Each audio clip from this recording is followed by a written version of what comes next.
talk of Sioux Falls. 1140 KSOO. And we're back, 445 on 1140 KSOO with Matt Staab, formerly disgruntled former city commissioner. We're not even going to call you disgruntled anymore. We're going to let that go. We are watching the weather here. Producer Dan Peters is hot on that. There is a tornado warning for parts of Moody and Brookings County. You're going to want to pay attention to the latest there. And if there's any more updates on that, Dan will cut right in. And we won't mind, will we, Matt? No, I want to know who does the bumper music. Was that you picking that? Because that was pretty cool, too, coming in. Or do you pick them out, Patrick? No, they don't. They've given me that responsibility. That was a good job there. I like that one a lot. You're going to have to get me the name and the title of that one. That's why Uber producer Dan Peters is here. By the way, you and I were both at the Jason Isbell concert. You're a huge Jason Isbell. Pronounce it correctly. Well, you've seen him so many times. 8 times. Yeah, because Isabel is a small community. Yeah, in that's the a different central portion of South Dakota. And my niece's name, yes. Isbell. But he was great. Let me ask, what did you think of him? I thought he was just fantastic. I had heard him, and I knew everybody was saying how great he was, but I was sort of became a convert at that show. He's great. I didn't know what to expect, and it was fantastic. He's going to be in Fargo in September. I'm going up. Why are you kind of lost it on? You become kind of a groupie for Jason Isbell. I'm for him. I mean, I'm weird. It's weird. It's kind of sad. But I'll go. My wife and I will go anywhere. We've been to. I flew up to Anchorage to see Trampled by Turtles. Oh, really? I love Trampled ago. by Turtles. I've seen they them broke up. 4 times. Yeah, it's pretty sad. The lead singer was here not so long ago, and I missed that show. His sister lives down here. Oh, really? Did you go to that show?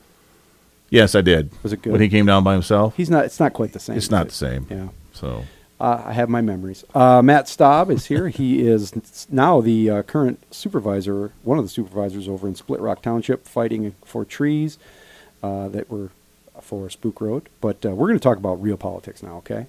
Yes, sir. Cool with that? Sure. We're at 1140 KSOO. Healthcare debates going on. I haven't had any updates, so I don't know what's happening. Probably a debacle. I lost it earlier in the show. I was listening. I was listening. Okay. I should have been here. What should we do, Matt? What should we do? This is where I'm going to irritate 95% of the people in the world, is where in the United States Constitution says you get health care. I do not see health care as a right. Why? Because, for it to be a right, for you to have, and Rand Paul did this very eloquently, I believe, on the floor of the Senate or at a committee hearing meeting. Yeah. For it to be a right, that means you get it when you need it. That means you're forcing someone else to provide it for you. So where does their rights begin and where do theirs rights end? Why is it a right? 40 years ago, 50 years ago. I would say that the notion of it being a right is one thing. The notion of it being good government for the health and welfare of the country going forward are two different things. I can admit that it's not a right. Okay. Because at some measure, but is it a human right? There's the moral part. I'll get that. I'll capitulate the moral part of it. We're good Christian, good Catholic North End boys. We're supposed to take care of each other. Right. But does that, again, this is where I'm going to start irritating people even more than I probably already am. Let's say Patrick Lalley smokes and drinks and don't come home at night, however that song goes. Yep.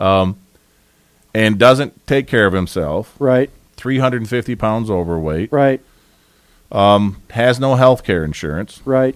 Whereas Dan Peters goes to work every day, is fit, got a beautiful wife, couple of good-looking kids. Which is basically the truth. And one of the kids ends up with cancer, and you end up with cancer. Yep. Well, a kid with cancer, that's also true in my part. Oh, see? So but what I'm getting at is, do we put you on the same field as Dan, who has worked his butt off, saved money, paid his health insurance premiums, or Patrick Lalley, who's some slob out there? Yeah. Life isn't fair. Life isn't a zero-sum game either, but good government kind of is. You have to arrive at a bottom What level of care should you get?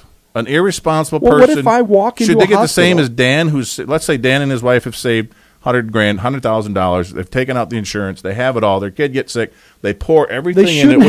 Which a parent.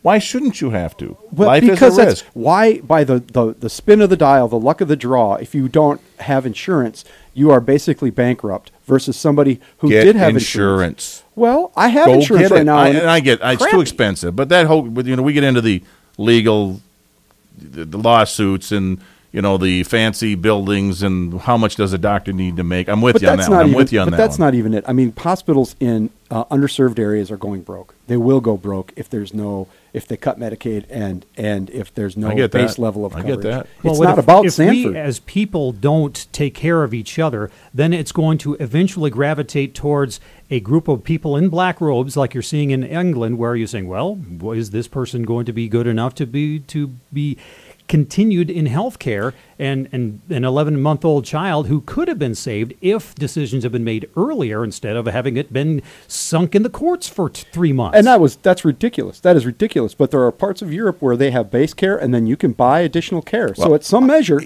to a degree, I agree with you with that one. But does Patrick, the overweight, smoking, drinking, snorting heroin guy get the same care that Dan Peters' beautiful young daughter gets?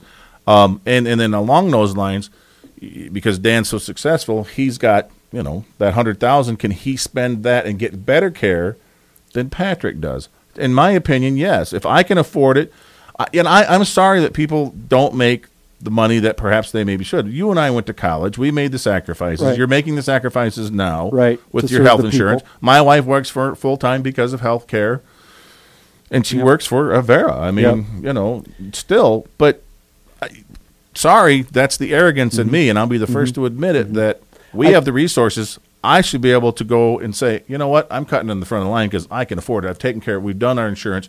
We've saved the money. We've made the sacrifices. I understand that. My kid goes in front of the line, or as close as I can get them. I don't have a lot of problem with that notion, All but right. you have to provide a base level of care.